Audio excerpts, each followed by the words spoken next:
Welcome back everyone to my Let's Play of Final Fantasy III for the Nintendo Famicom system. Last episode of Four Mice Heroes, Fang, Tupelo, Tangeweenie, and Baby Moo got the new jobs from the fire crystals, and they're going to put them to use here in Tokkul, but well, maybe not. Looks like they are going to be captured by, I guess, the wizard Hein's forces. So, well, at least, hey, this means that we got into the castle.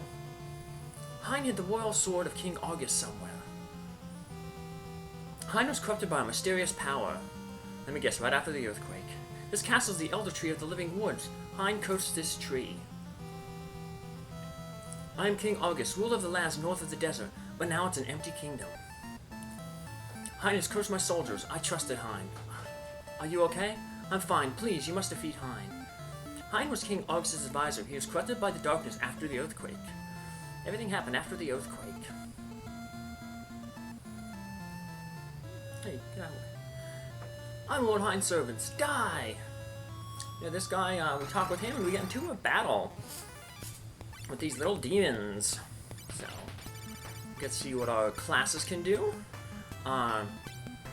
Study shows the hit points, the current hit points, and then the maximum hit points of an enemy. Scan reveals any weaknesses that the enemy has. I'm going to put the fire book onto the scholar. The scholar will have the fire book and the ice book. Because there's a bunch of enemies that are going to be weak to fire in this dungeon. Baby Moo has holy arrows equipped, because a lot of enemies will be weak to holy as well. So. And Fang just has the two strongest swords, the Ice Brand and then the Salamander Sword, which are ice and fire respectively. We do have elemental weapons of the other types though, so Tangeweenie could put on the Lightning Book, Fang can put on the Serpent Sword for lightning, and Baby Moo has lightning arrows, fire arrows, and ice arrows. And they might be use this to go mini. I don't need it. There's a small hole in the leftmost corner. They're going to be useful for the boss for Hein. We were told that Hein can change his weakness. So depending on what weakness Hein has, we can equip different weapons on our characters to do the most damage. So we're just going to mini up here real quick. Go through this little mouse hole. And then as soon as we get through that little hole, we can unmini ourselves. And we'll be back to normal size. Yeah, because going through this dungeon mini, yeah, the first time you might play the game, you might think, oh man, well I had to be mini to shrink down into this hole. And you might be tempted to stay mini, but thankfully you don't have to. So, we got the lemon enemies. Those are the little swirly things with the eye in the center. Like the eye of the hurricane. And then the pharaohs are the mummies in the back there. All these enemies are weak to fire and holy. So, see our scholar doing pretty good damage there with the fire book. So, yeah, the scholar is kind of squishy because they don't get really heavy knight gear. They don't get really good defensive gear. But they can hit really hard with their elemental books. So they're kind of like glass cannons in a sense. It doesn't help that they get like really bad stat growths. So that's one thing that kind of makes them a class that most people don't use. I think in the remake version, they added a thing that the scholars get extra bonus when they use an item in battle. So they're kind of like chemists in Final Fantasy V. And you get like extra bonuses for more healing and stuff when you use an item. So that's what I've heard, but like I said, I've never played it in the remakes. They made a remake of a 3D remake for the DS, and then the Pixel remaster came out, which is more like this version. The DS version, like I said, it's 3D, and the monsters are tougher because they can't fit as many monsters on the screen. And they revamped the job system and stuff a little bit, so.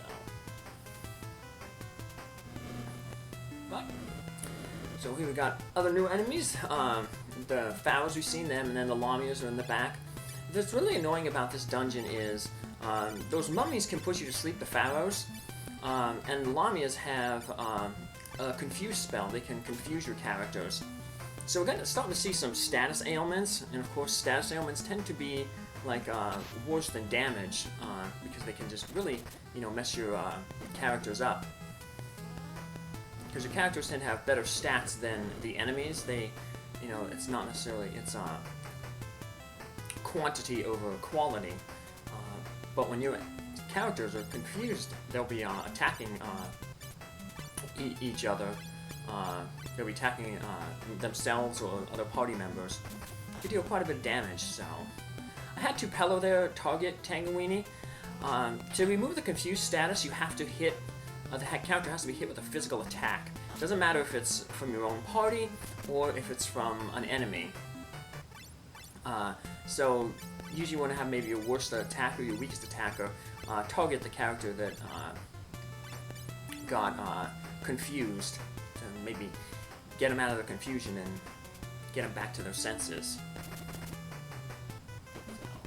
One interesting thing though in a class we don't have yet, but there's going to be another class later on, the Dragoon, which has a jump command, and it jumps in the air and stabs down with a spear, like the downward thrust from Legend of Zelda 2, The Adventure of Link. But the surprising thing is that jump is not considered a physical attack when it hits, so it doesn't remove confusion. So mainly just use your fight command. You're not going to go wrong with hitting the fight command to knock a character out of confusion. Mainly be using potions here to heal up.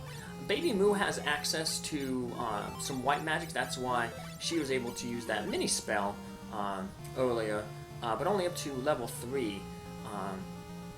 And her cures don't really do a whole lot of healing, so potions tend to be better. We'll keep the cure 2s though just for safety for the boss battle. So this is the 3rd floor of the dungeon. This is the only floor where you can encounter this Dullahan enemy. I got really lucky. It tends to be a rare encounter. I ended up getting lucky and finding it without having to wander around and grind. I think I gained like 2 levels trying to grind this enemy out on my test run. But I got lucky and encountered it right here, so no grinding necessary. So, Headless Horseman here. He'll become a boss in Final Fantasy VI.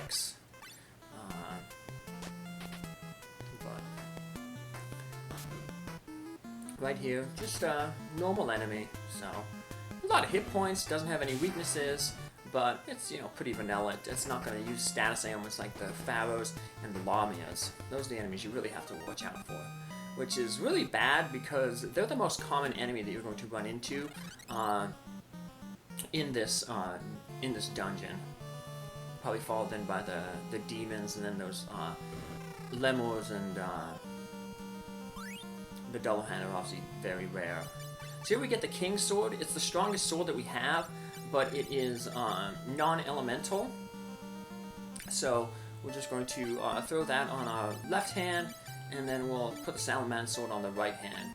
Salamander Sword is a little bit weaker than the Ice Sword, but there's no enemies in this dungeon that are weak to ice. There are several enemies though that are weak to fire, so we want to keep that Fire Sword on.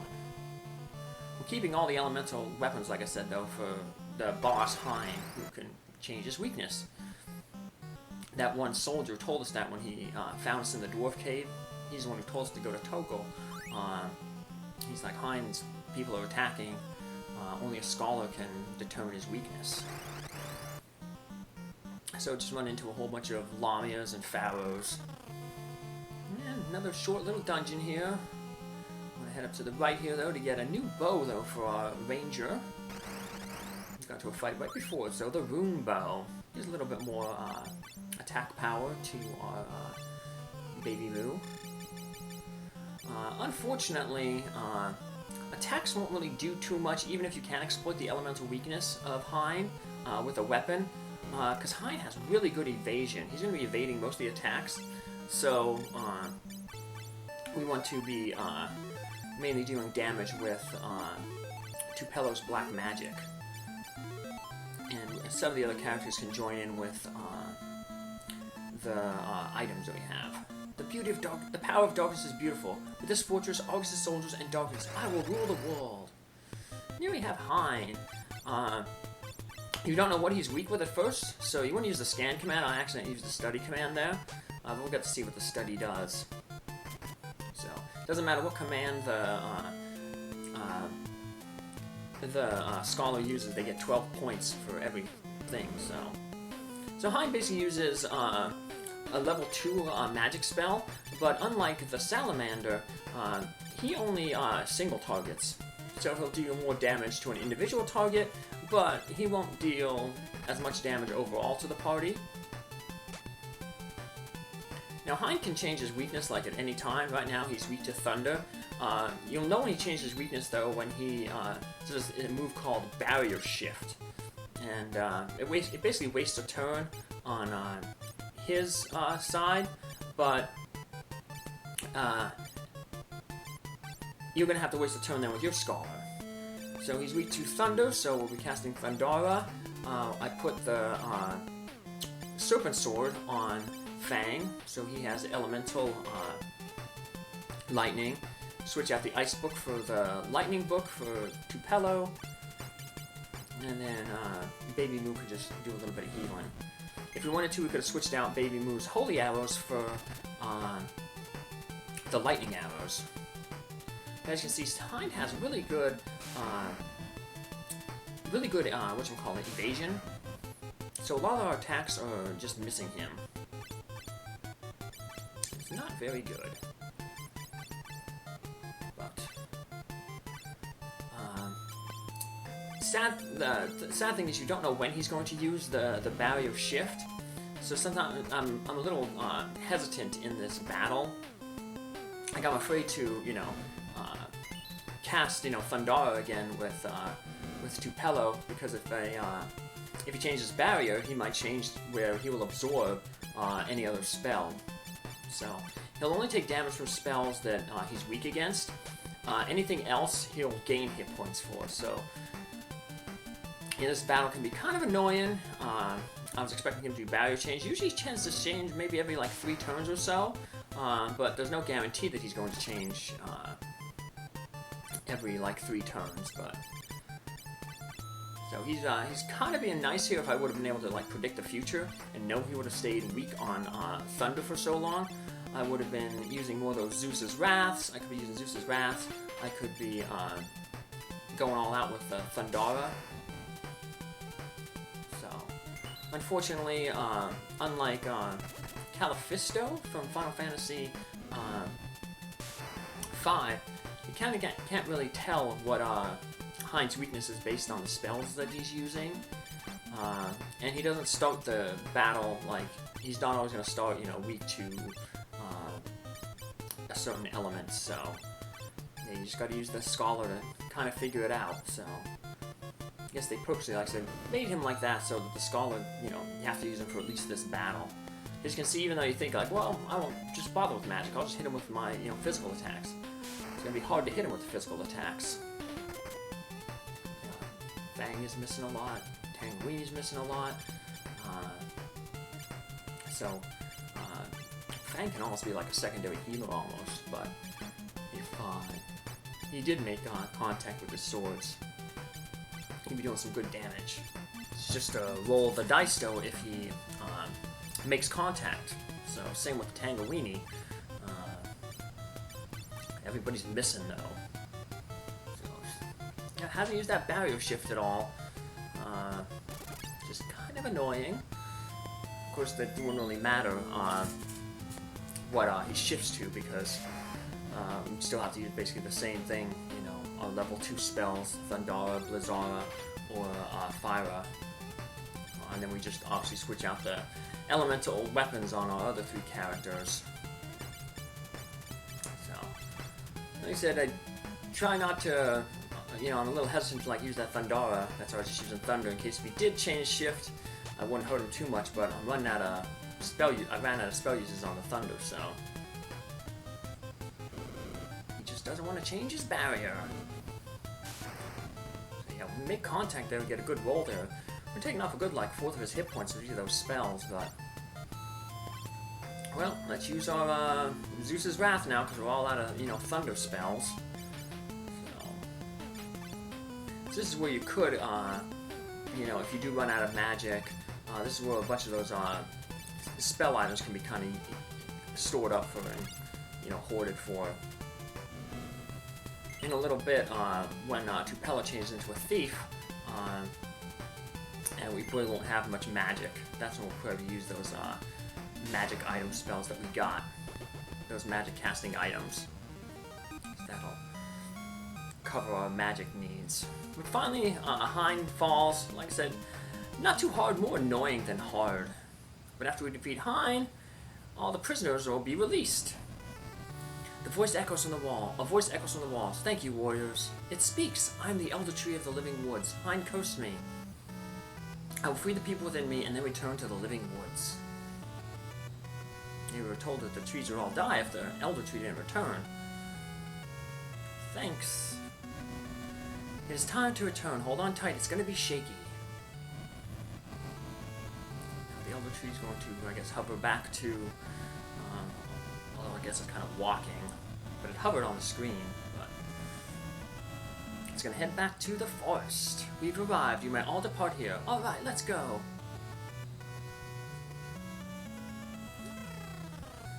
And this is all out of our control. Thank you. Finally, I am back. This forest is safe thanks to you. Darkness has engulfed this world. You four are entrusted with light. Take this, use it when darkness is in the way. Obtain the Wind Fang. We're gonna have to get a Fang of each of the elements, and we'll learn what those are for a little bit later. I shall sleep until these wounds are inflicted by Hein heal. No one shall enter these woods for 1,000 years. Yeah, so if we try to enter these woods, we kind of get pushed back. Just do a little spin move and you ain't allowed to enter, so let's see. So you gotta be careful, you just gotta head to the right. And we can walk back now to get our boat, which we parked over by the ancient village. We just stopped at the ancient village real quick though. Heal up, because we pretty much exhausted all our spell charges. And we have a little bit of traveling to do, because we have to get up to King August's place, back to August Castle. Now that he's been freed, all the soldiers will be back in the castle, and we can get the other treasure. Now you could make a thief just to unlock 2 doors in August's castle, but like I said, I'm not going to do that. I'll just use some of the magic keys that we got. They're not. Magic keys are cheap, they're not gonna cost much, so. And I don't feel like changing a class to change it back a little bit, so. Just grab a chocobo here, even though the ship is really close by. Try to avoid as many random encounters as we can. Hop in the boat. And let's head north. Gotta go around here to get to August Castle. Got quite a bit of wool to go around. But even though we have a lot of world to go around, there's not much left to explore in this world. We'll be doing Castle August next episode, and heading back to Gishel and Canaan. But our adventure is going to take us off the floating continent very soon. But we still have another episode to finish up the floating continent here, and that's what we'll do in our next one. Take care, see you then. Bye!